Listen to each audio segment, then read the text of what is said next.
Nahazo fotodrafitrasa fampidirana rano fisotro madio ny mponina ao amin'ny commune Antanety be Mahasasa. Vokatry ny fiara-miasan'ireo mpiara-mombona antoka toy ny RTL Madagasikara sy ireo fikambanana mpanao asa soa no nahatanterahana ity tetikasa ity. Vola mitetina eninjato sy telo arivo sy efatra alina dorala no natokana ho fanamboarana sy ho famoronana fotodrafitrasa fampidirana rano fisotro madio ho an'ireo mponina eo anivon'ny commune Antanety be Mahasasa. Tena faly zany no fahatongavan'ny rano madio eto aminay amin'izao.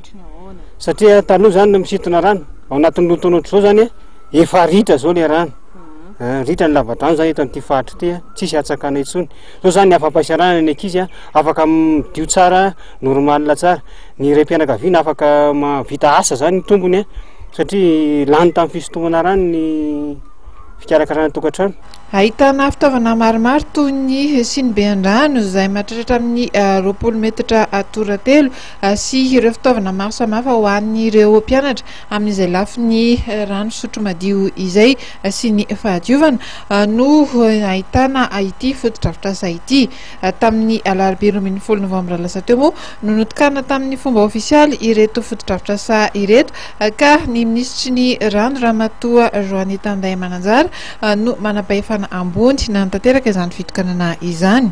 Madagascar, mon pays, RTL, mon réseau. C'est pour une raison simple. Nous ne voulons pas être un îlot de prospérité dans une mare de pauvreté. C'est pour cela que nous voulons faire ce social give back, c'est-à-dire nous voulons redonner à notre environnement, redonner à la communauté une partie de ce que nous leur prenons.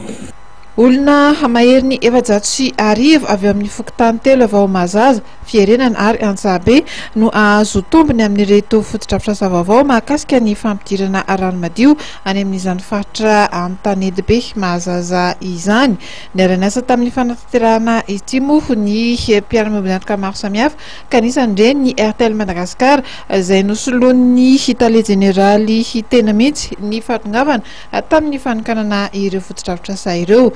Eo ihany koa ireo fikambanana toy ny fikambanana tsy miankina amin'ny fanjakana Medhealth fa ny Rotary Club Mayotte sy Vovonana ary ny fondation ny Rotary Club ity ihany koa.